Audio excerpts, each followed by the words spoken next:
Witam Państwa na spotkaniu z naszym gościem.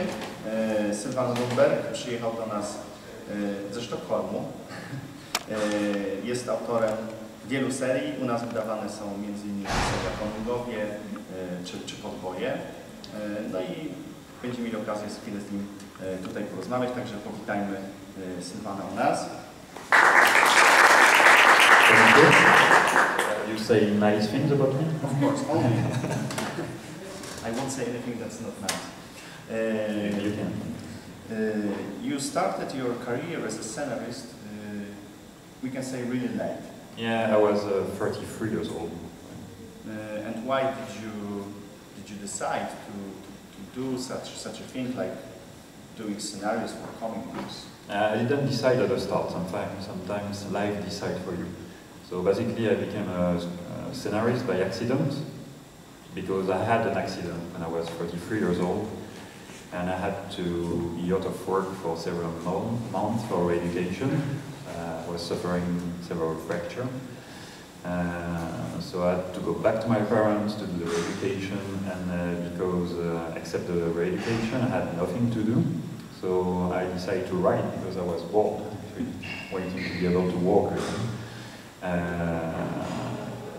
That be saying, I was in comics before, because I worked for 5 years for a publisher, comics publisher called Les Humanoïdes Associés. We're publishing Moebius and Bilal. And before that, I was working in a comic book shop for 5 years after my master of history in south of France, and I started to read comics when I was 5 years old. So it didn't come from anything but about being a scriptwriter. I never thought of becoming a scriptwriter. So what really happened is that after my re-education, I get back to work to the publishing company, and I continue during the weekend and evening to write because I really liked it. And then 2 years after, I decided to send some of my script to several other publishers, and within 4 months, 5 of my scripts were signed.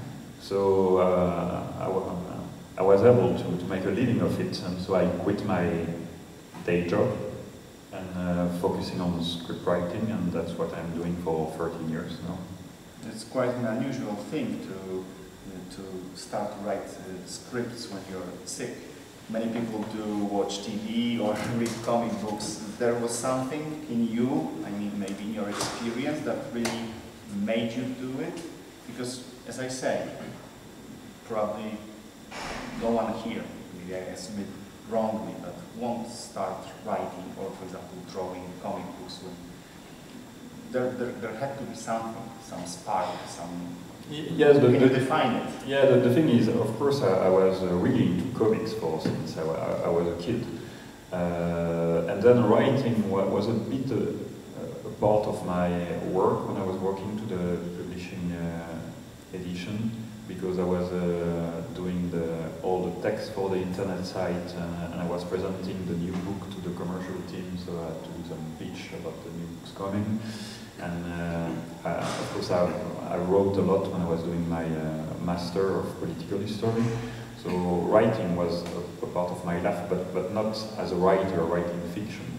So I think I decided to do it because I wanted to try something new during my education. And in terms of that, I really liked it. But the first time that I sent a script to a publisher, I mean, there was no miracle. He sent me an answer back and said, yeah, there is some really good idea, good character, but you have made all the mistakes that a rookie can make. So, and then I work again, and actually this first script became Orbital. So you were discouraged in a way. I mean, you started doing something, you got the response. It wasn't like it's totally great. So we were encouraged to go forward. Right? Yeah, because in general, actually, and then if you talk to the publisher, it's really the case. When they read the script, in 99% of the case, they don't even bother to answer because they think that it won't get anywhere. So even if I had an answer saying that I've made a lot of rookie mistakes in my first script, at least I had an answer, and they told me you should be happy with that, because in general we send, like, you know, this letter already written by and that they send like Right. most of the guys. Yeah. So, how did the experience in Emmanuel Associé really helped you in starting? Because I guess there was some experience you got there which helped you. In terms of writing, nothing, because that's completely different activities. What helped me is that I knew the business from inside. So in terms of like signing contract and knowing what's happening on the market, I was not blue eyes. I knew from the start it was really difficult. I knew from the start what I can ask or not ask to a publisher. And that on this side that helped me a lot. Because even today when I discuss contract with a publisher, they know that I know. So I will never ask something impossible, but if they propose something that is too low, I will say, well, I know it works, I know you can do better. So you did something really clever. I mean, you got inside, get all the intel you needed, and then started doing it. Yes, but as I say, in terms of writing, really the writing, it doesn't help a lot. The business, and maybe I will ask it right now. So maybe what would be some advice you can give or to someone who would like to become a script writer, and he for example presents some idea or has a scenario, script, sends a letter and gets like this answer by default, or nothing. If you can, say something about it. Yeah, what I would advise is that when you write something, it has to be read by a professional. So don't wait too long thinking, okay, I will write the perfect stories, I will work on it for 10 years, I will write it completely, and then I will send it to the publisher, and they will be amazed by what I've done, because it's never like this. I mean, work a lot, work hard, but as soon as you can make your script written by a professional, do it, because that's how you progress actually, to have all those remarks, all those positive critics, even if they are negative, they are really important to hear, because that's how you learn actually. So that would be my first advice. Don't hesitate to send script and listen to the advice that people can give to you. That's really, really important to progress. And same with the illustrator actually. I mean, the worst thing for a writer and illustrator is to stay in his own world for too long, waiting to progress by himself or herself, and then 10 years after, finally show it, and basically hearing the same thing that he would have sent it or show it like 8 years ago. Okay. And what about your experience in this comic book store you worked in? I mean, you worked there for how long? To the publishing house it was 5 years, and to the comics book shop it was 5 years. 5 years, so... Yeah, 10 years in total. Yeah, so this 5 years in the comic book store also gave you some experience. What about this experience you gathered in the comic book store? Maybe the trends, maybe the... not the ideas themselves, but what do people like to read? Did it influence you? What kind of themes it's good to take as a team? Or? Yeah, that's also maybe the second advice, or even the first advice that I would give as a writer. Write for yourself. You will never be able to know what the other will think or will like. So don't think about it. Write for yourself. Write something that you want to read yourself. That's really the basics. Because there is no miracle recipe to have success. So, but then what I learned, like in comics bookshop or like in bookshop in general, is that the life of a book is really short. So, I mean, it's really a hard environment, because sometimes you have worked like for 1 year on a book, and then you arrive in a bookshop, and just because the 2 or 3 first day nobody buy it, and then it disappears, because there is new book coming all the time. So there is something that you have to be aware also, is that sometimes your book will not even be seen. It's maybe hard to hear, but that's how it is, and that is a really hard business, and don't do it to make money or a lot of money, because in general you don't make a lot of money in this kind of activities. What you say is it's like an answer that repeats itself. It's like many creators say that they don't read much comics, or the script writers or the people who draw comics, sometimes they say that they don't read much. Do you? Do you read a lot of comic books right now? No, since I'm writing comic books, I don't read that much, because I'm writing comics like 8-9 hours a day, 5-6 days a week, and I think it's healthy to do something else on the side. I mean, I do read comics like every week still, but I was reading a lot more of comics when I was working in the publishing house, or when I was working of course in a bookshop, because that's your job to read the comics. But no, I still read some, but maybe, I don't know, I read like 20 comics a year, something like this. A year? Yeah. Not much. No. And what do you read? What are your favorite series or scenarists? I really like what is happening in the US, like in the on creator projects, like for several years. Like people like, for example, people like Brian K. Vaughan has really inspired me as a writer. I like also Urasawa, Naoki Urasawa. He's a mangaka. He has done like 20th Century Boys and Monsters. Yeah. Yes. It was published in Poland. Yeah. So that was like a great source of inspiration in terms of script writing for me, for example. You are very active on social media, I can say. I mean, Facebook, you have like 5,000 friends and 13,000 people who follow you.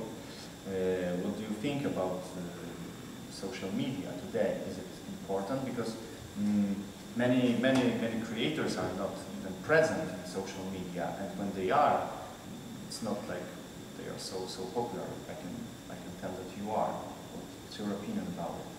And how you use the social media? The fact is, what I do when I'm writing every day is that when I'm thinking about a new sequence or a new page, I don't like to watch my Word document on the computer. So I'm surfing on the net and thinking at the same time. And what I do is that when I see an illustration that I like, or video music that I like, or a movie trailer that I like, I share it. Not because I'm spending my time on social media, but because I'm thinking about my own work doing it. So it's a way of working, and at the start, that's why I'm so present on the social media. Yeah, because you're like publishing a lot of stuff. I mean, many illustrations. I was thinking, why? But now I know. No, you know. Are you also like looking for graphic designers who would work with you, like when you're surfing the net and presenting some illustrations? No, it's not what I do, because from the start, actually, when I send a project, a script, I send it alone. I never, it's really rare that I work with an illustrator at the start to build up and create a project. No, it happens more often because some illustrator I've worked with, they want to continue to work with me, so the next project of course, we're starting together. But no, it's more about sharing things that I like, and in the same way, that's how I work also. That's why I'm doing it. And then, of course, it's nice to communicate about what you're doing on your own creation. But I would say on social media, like 90% of the things that I'm posting have nothing to do with what I do, actually. You also do your promotion of your stuff on the social media, yeah, and I guess that people like you because they like your work, but maybe also they like you because you're active, and the promotion on the Facebook is really, I can say, strong. Of course, it helps you. So. Yeah, of course. I mean, there's a lot of journalists, of people working in bookshop or other authors that following me, but that depends of what kind of social media you're talking about. On Facebook, I would say that 90% of people following me on Facebook, and that's like almost 20,000 people, know that I'm a scriptwriter. I've got an Instagram account, and I've got like more than 90,000 followers, and I know for a fact that maybe 80% they don't even know I'm a scriptwriter, even if it's wrote on the. I mean, I don't care. It's not what I'm doing. But that really depends. The public on the social media, I think, are really different. I think it really is much more younger on Instagram, maybe, I guess. than in Facebook. So yeah. But it just happened like this. It was not a plan. I mean, I was doing this on Facebook and Instagram from the start, and of course, at the start, I had like 100 people following. I never thought about how many people will follow me. I mean, I don't really care, actually. Okay. What about your education in history? How did it influence your style or the themes you're taking in your comic books? Yeah, I was interested in history since I was a kid. So for me, history is a really important thing because to understand the present, you must know the past. That's basic rules. And you can even imagine a bit what the future could be with history. So that's why I follow like history at the university, like study history, and I've done a master in political history because I'm really interested in politics. And I think it shows quite often when I write. There's a lot of projects like Conquests that have been published in Poland that is about ancient history, or Millennium, the Steve Larsen adaptation. I mean, what I liked first in those novels, like the political aspect, and of course the character, because everything starts with the character as well. So I think it's a big influence on my work in general. Yeah, that's one of your first titles was Hammerfall, yes. And so it was influenced by the Nordic mythology. Yes. Yeah, so it was connected with history studies that you did. So you liked this period of time in the past that you decided to do the Hammerfall and then to do something else, which was Konungar.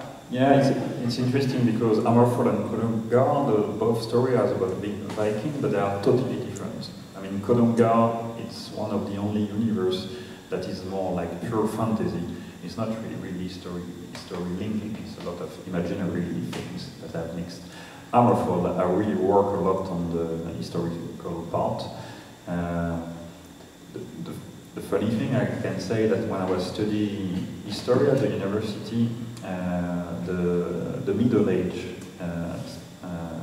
diploma was extremely hard to have, and really the teachers were awful, and I really suffering having my degrees in Middle Age history, and it was about Charlemagne, Carus Magnus, and actually it was like a kind of revenge to use of the knowledge that I had at the university and make me suffer so much to have my exam, to create my own story with lots of like really history elements in it. So they didn't discourage you in a way. They were trying, right? So yeah, I know that they gave me the strength to continue and write that 20 years after. Yeah, because in Konungar you did some kind of a melange of different mythologies. Yes. Why was it so? Why did you decide to use the Nordic mythology and use the centaurs and the Greek Celtic yes. Themes? Of course, there was a couple of years of difference, right, between those two titles. Yeah, because I like a lot of different civilizations, but I'm interested about the Vikings too. And so for me, Konungar was actually my own answer to Hammerfall, because Hammerfall was so rooted in the history, real historical fact, that I wanted to try like a sort of fantasy universe linked to Viking, but really doing like what I want without thinking too much about what is real and what is not. Most of the things are completely unreal in Konungar. So it's more like that fantasy project, when actually Hammerfall it's an historical project, even if you have like some supernatural aspect of it, but the supernatural aspect is grown to the mythology, and I try to reflect what the people were believing at the time, but just make it real. You're probably familiar with Torgal. Do you like the series? It's also about Vikings, and it's quite popular. And the series Vikings, which is like produced by the History Channel. What are your opinions about the comic and the series? Because it's the theme you like, right? Yeah, Torgal, I've read it when I was like a teenager, so it's a long time ago. So I have a good memory of it, but I have to give an opinion today. I should read it again. Vikings, I like it at the start, but then I stopped to watch it because there is some stuff that I've started to watch it, but a lot of people were saying, yeah, it's really about history, it's really true. But it's not. Yeah, at the beginning they were like caring about all the details. Yes. And, then they decide to go on the side of the history and the meaning of the plot. Yeah. Right? And then there is some stuff like, for example, especially the religious aspect of the Viking society. I mean, you have to know that there was no religious order in the Viking society. You had no priest at all. That didn't exist. And everybody was like choosing their own gods, like exchange of gods, and that's why actually surely Christianity could like develop so easily in those society, because changing gods was a part of their believing. And so in Viking, it's not what I was expected, but when they start to show this kind of priests and kind of Viking not church but temple, that has never existed in the Scandinavian society. So I just stopped to watch it.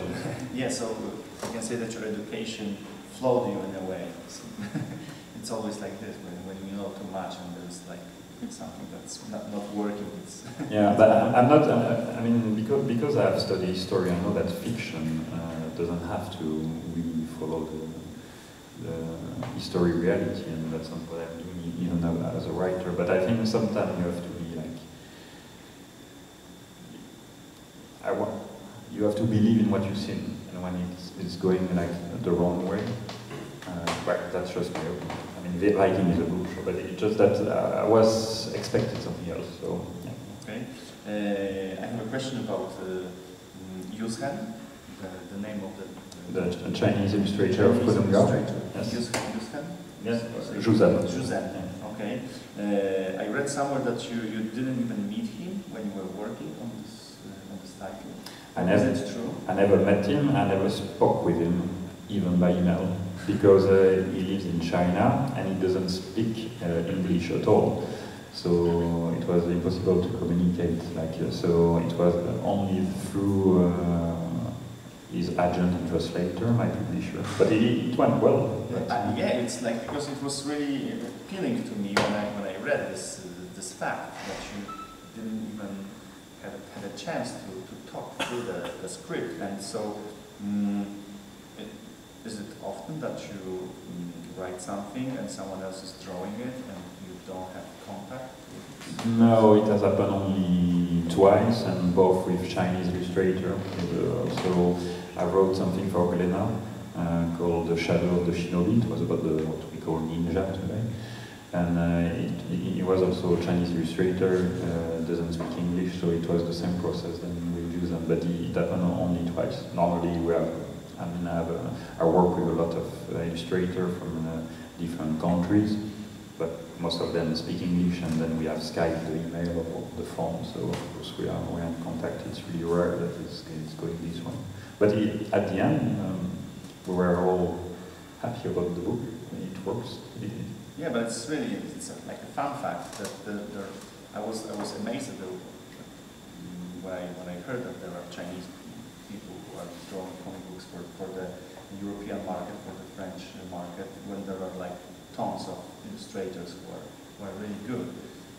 And it's a fun fact that they don't even contact with the script writer. It's just a comment from my side. Yeah, I mean, it's not what I like to do in general. I mean, of course, I prefer to have the most contact possible with the illustrator, but in those cases it was not possible, and it was also through another scriptwriter, Jean-David Morvan, who is really traveling a lot in Japan and Asia. So that's Jean-David was discovered as illustrator, and they were really willing to work for the French market. So that's how it happened, because they really wanted to do it. And for example, Zhuzan is working for the Chinese movie industry. So it was nice to have this guy that is making a ton of money in the movie industry, and it took like 2 years of his time to do Konunga. So it's great. You were lucky. Yes, yes. I can tell that you are doing lots of titles, or I don't know how many different series you have. published 73 books so far. 73 books. So, but most of the titles, they're like short cycles, like 2-3 volumes. Why is it so? Is this the specific of the market right now in France, or is it your style that you like to make like short stories, to one shot diptych or triptych, something like this? Yeah, both are right actually. Some projects it's like really a one shot or two album stories, and it's so it is from the start. And then when you want to start a new series today, I mean, publisher will first, of course, they sign you only for a book, but they will ask you to not go further in your plan than 3 or 4 books. So, and for me, it works good like this, because to have like 3 books to tell a story, you can tell a lot. And then there's Orbital, who is also like different, because like it's a complete story in 2 books every cycle, but then you follow like a long-term plot. And but Orbital, like it's like, you know, we are going to publish the volume 8, so that's the longest project I ever had actually. Yeah, and that was my next question, because Orbital is like something different. Is it the popularity that made you do more than 4 books, for example, because most of them are like 3, 4. Is the popularity that made you do more? It's the popularity that allowed us to make more books. But at the start, it would have stopped like at the 2 first books. So yeah, I mean, we have a lot of fun doing Orbital, and the readers are following. So since it will be like that, we will continue. I mean, we won't do 30 books of Orbital. I think so far we have planned to work on the 5th cycle, so volume 9 and 10. I don't know if it will be more than that. So since you've been working in the comic book industry for so long, what can you tell? What are your opinions about the change that happened? Because this style that books are published in diptychs and maybe then another diptych, it wasn't so. It didn't happen so often before. Why did it happen? How can you comment on that? I think one of the worst things in the French comic industry is to start a series, and then the series stops before the end of the story because the selling are not good.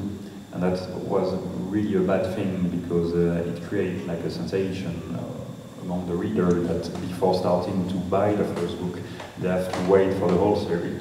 But then it's a really negative circle, because if people doesn't buy the first book, there won't be a second book. So publisher and also like authors start to think, okay, let's start to do a good story in 2 or 3 books. And if the universe allows it, and if you want it, then we can do a second cycle. And I think it's quite healthy to do that, because there have been so many series, like in France in the 80s and the 90s, and you have only the 1 book, 2 book, 3 books, and it stopped. But the story doesn't end. They were cancelled. Yes, so it's really frustrating both for the authors and for the readers. So I think in a way it's a good solution. It's better like this than to have like 3 books and not the end of the story, because then everybody is really frustrated about that. What do you think? What made Orbital so popular? Why is it so popular? I have no idea. You said that it was that this was the first script you actually prepared. Right? Yes, yeah, it's true. Do you think that you are so much attached to Orbital that it's like, you know, it's just working? It was your first project. It's your longest project. It's really popular. And there's something hidden inside. Can you define it, or is it just the magic that happened?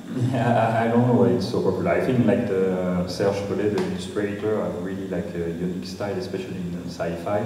I mean, you won't find a lot of sci-fi books in French doing like with original color and direct color like this. Most of the sci-fi books have made like with a computer color, which is not bad, but I mean, these give like a different sensation, and I think like the fact that we are really linked into like a geopolitical subject, that people can relate it with what happened in our present times. I mean, a lot of people really like it.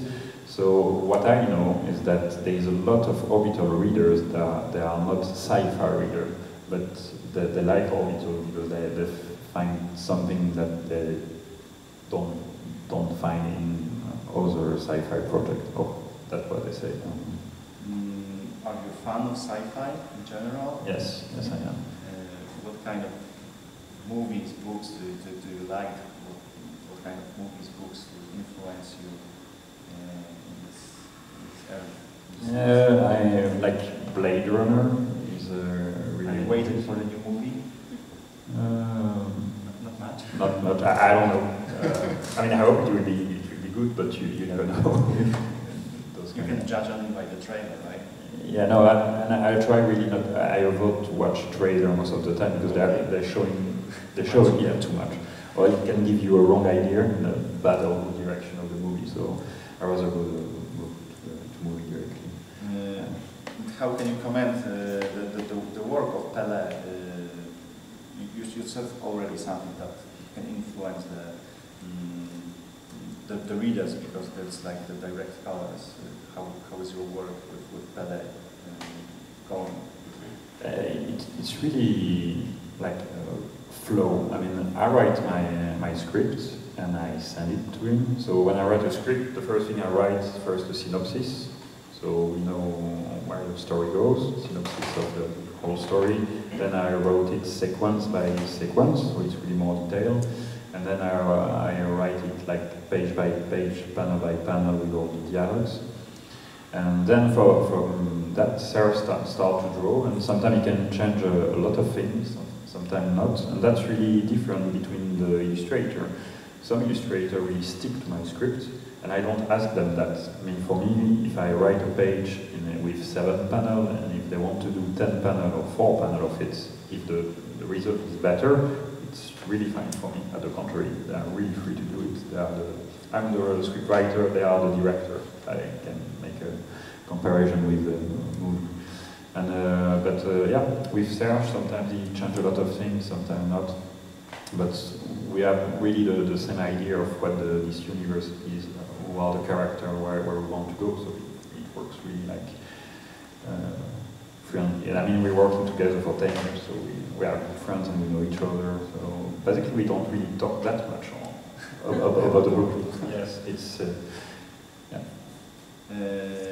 You actually made a couple of science fiction books. One of them was Warship Jolly Roger. It wasn't published in Poland. When I think about this title, I guess, in my opinion, maybe it was like inspired by the TV series Firefly or Cowboy Bebop, the anime. Can you tell a couple of words about this series? It wasn't published. Maybe someone will one day publish it. It's published in US, so you can read it in English actually. Yeah, but and maybe in Poland, I hope. This project, it was a bit different actually, because I'm not the creator of the universe. Mickey Montlo has created the universe, and then he tried to write the script, but he didn't succeed. So with Dargo, they asked me, are you interested to write your own story based on some element of the universe? It was more like graphic elements. And because I really liked what I saw from Mickey's work, so I started to write a script and they like it. So I know it will be 4 books, and I mean I work exactly the same way they know on the other book that I just started. It was his universe. I don't know about Fireflies because I never saw the show. So it's a miss from my side. No, but for example, I know that Orbital, a lot of people say, yeah, it's also inspired by Firefly, but no, because I don't even know what's the topic of Firefly. But then Mickey is working in animation, so I think you can really see that in his work, that he's influenced by animation movie, and I really like what he's doing because he's doing everything by computer, so it's a complete opposite than Serge Colin Orbital, but I think it has a really organic and like a specific, unique way of illustrating things. another series on Mars. It's a new series, another science fiction one. Yes. So I can tell that you really do like science fiction. Can you tell something about this title? Yeah, on Mars. So it has been published 2 weeks ago in France, and so far we have a really good response about it, and we have even reached the top 10 of the French. That's great. Selling. So that's we have sold like I think more than 3,000 books in 10 days. So it's a great start, and that's Ludovic. Is Grun, is the illustrator.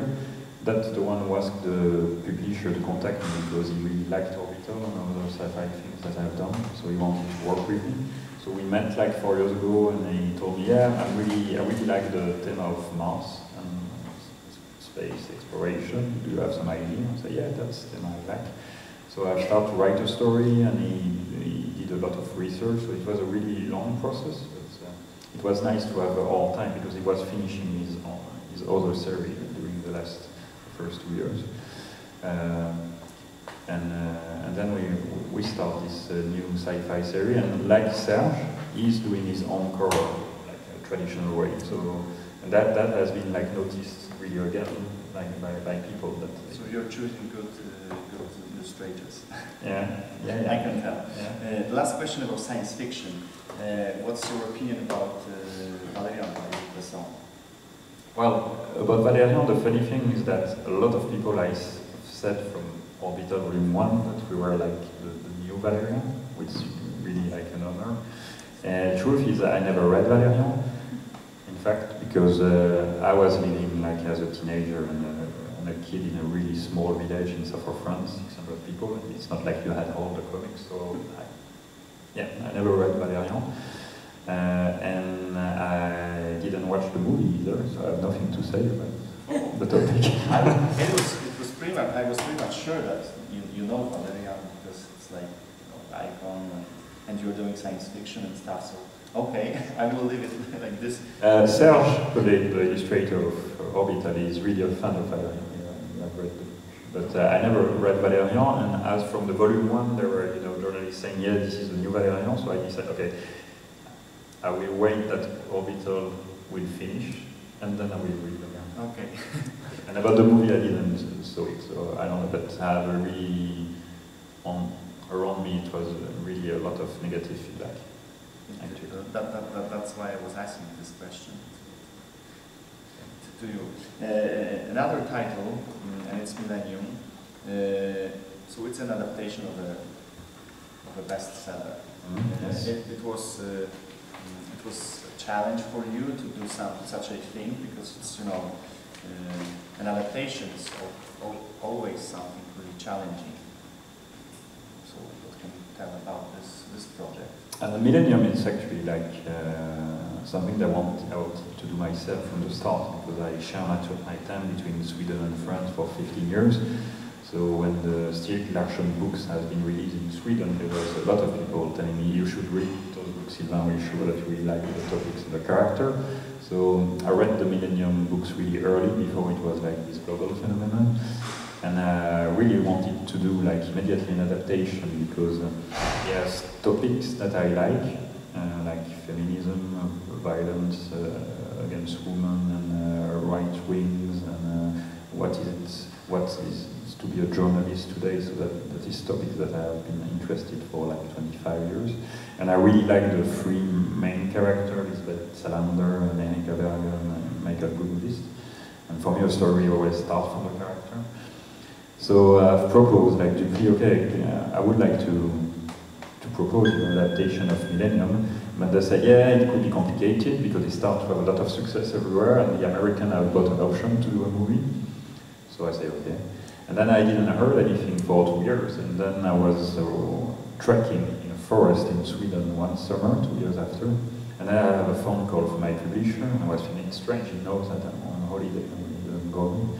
And then he told me, yeah, actually, we have been secretly in a discussion for 1 year with the Stieg Larsson agent, and we won the auction against the other publisher, so we can do a Millennium adaptation, and we give them a name. So do you still want to do it? I said, yeah, of course. And yeah, that was a really great experience. And the thing is that Stieg Larsson have wrote this novel 15 years ago, and Sweden has changed since, and he was pointing danger that could threaten our democracy at the time. And the truth is, those dangers now are real. So there was a lot of material to do an adaptation that could be like respecting the original novel, but still giving a new vision. And my goal was even for people who have read the novel, see the TV series and see the two movies, that they could read the comics and find something new in it. There is another series. I will ask about this one because I have the picture right now. Because there is another comic adaptation. It was made by the Americans. Yes. Did you read it? Did you try to avoid it, not to get any comparison? Well, we did the first book at the first time, so they have been published the same year. But the thing is that there was a contract, like we could not publish my version of Millennium 5 years before 5 years after it has been released in the US. So now my version is released in the US since June, and it has like really great reviews, so it's nice. And this one, I think, I mean, I read it. What can I say? That the people who did it, and I know it for a fact, they've never been in Sweden. You can really feel that. He has really bad critics in Sweden too. So, and then even though, I know that, for example, the DC French publisher, they won't even try to publish it in France. Because yeah, there's another version. That's right. That's right. There's another title that takes place in Stockholm, right? So yes. You are attached to the city, you live there, so we were predestined to do the adaptation of Millennium, because, as you say, we knew the Sweden more than the Americans. What about this title? Did you choose to write it in Sweden as well because you lived there? Yes, because I mean, I'm really inspired by city. So there is a lot of books that I wrote, like London Calling of Face Cachée that takes place in Tokyo, or more recently a comics called Sukeban Turbo that takes place in New York. And when it's about a story that takes place nowadays, generally I only choose place that I appreciate and know, actually. So, for example, I would never write a story taking place in Portugal right now because I never been in Portugal. That's kind of a rules that I have. And so Stockholm is really inspiring me. And here in Call of the Rune, Chant des Runes, I take two topics that I like, and nobody has done it before, and I think it's quite strange, is to take Nordic mythology and Swedish crime story and mix it. So the topic of Chant des Runes is really simple. It's all this mythological creature that you can see in Hammerfall or Torga or stuff. They are existing, and they are existing nowadays into secret society, and they are living they are hidden. And I was thinking, where do you live if you want to live secretly, in criminal mafia in general? So it's about a cop, a woman, that will discover that some of the criminal mafia actually in Sweden are led by those dwarf trolls and kind of a mythological creature that are real. So it's we have been a lot of fun doing this project, and actually it has been optioned 1 year ago by a TV production company in Sweden. So now they are going to present the project in Cannes this year, and if they find an investor, it will be a TV series of Chant des Runes. Great. Let's see. Another series, which was published in Poland as well, Reconquête. Yes. Another series that takes place in history, in the past. But here as well, you did something, you mixed sometimes, right? In the past, you didn't make the story which is really close to history, you make some melancholy as well. Yeah, most of of course there's, we took some mythology like the Atlantean or some mythological beast that could appear in the, because it's about the Sith. What you say in English? The Sith, like in Star Wars. It sounds pretty much like the Sith, yeah, right? The Sith, but that's. I don't know. Yeah, it's the Sith, and so it was like a culture that not a lot of people know about it, but it was like in the Middle East, like 2000 years before Christ. And that's what it's about, because it's a really rich mythology, and there are really like fascinating people, really violent, and actually one of the Sith culture have become really famous, but people doesn't know it, because that's where the legend of the Amazon came from, because there was a part of the Sith tribe that allowed women to fight in war, and the warriors with horses, and it was like some Greek philosopher that witnessed that, and the legend of the Amazon came from them, and they were called the Sarmats. That was the name of the people, Sith people. So, and I wanted to write about this because I think it was really fascinating, and I don't think there's a lot of people who know where the Amazon came from, and that they were partially real, actually. Yeah, it was linked to me because this kind of mythology, this type of the past isn't pretty much used in comic books and in the movies.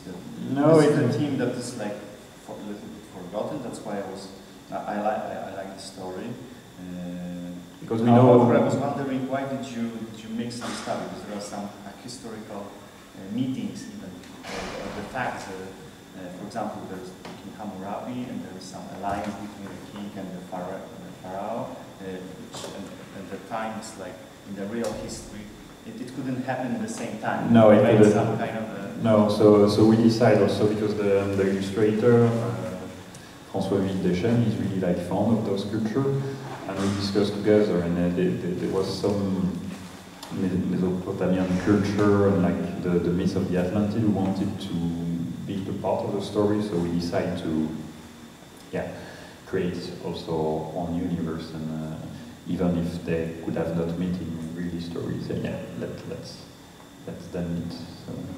I love the graphics in this story. François Deschênes, yes, that's the name of the illustrator. I have a question: how do you choose the people who illustrate the story? Your scripts, is it your decision, or the publisher chooses sometimes for you? No, it's a common decision with the publisher. Of course, everyone has to agree on that. The publisher, myself, and of course the illustrator have to be involved into the creation of the project. But on this one, that was one of the only one that we have presented the project, and François Deschênes was a part from the start, actually.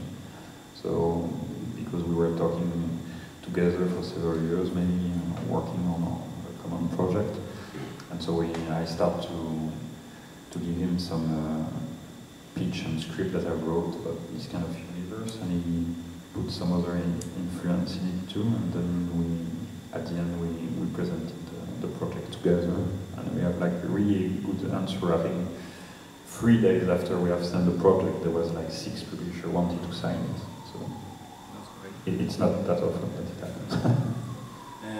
My last question would be about the series The Rain, because it was like announced today that this story will be published in Poland. Nice. Is it Egmont? It is Egmont. Cool. Who published this series. What can you tell about this one? I mean, when I saw the illustration, I was immediately thinking about Black Sabbath, and I was thinking about this old animated TV show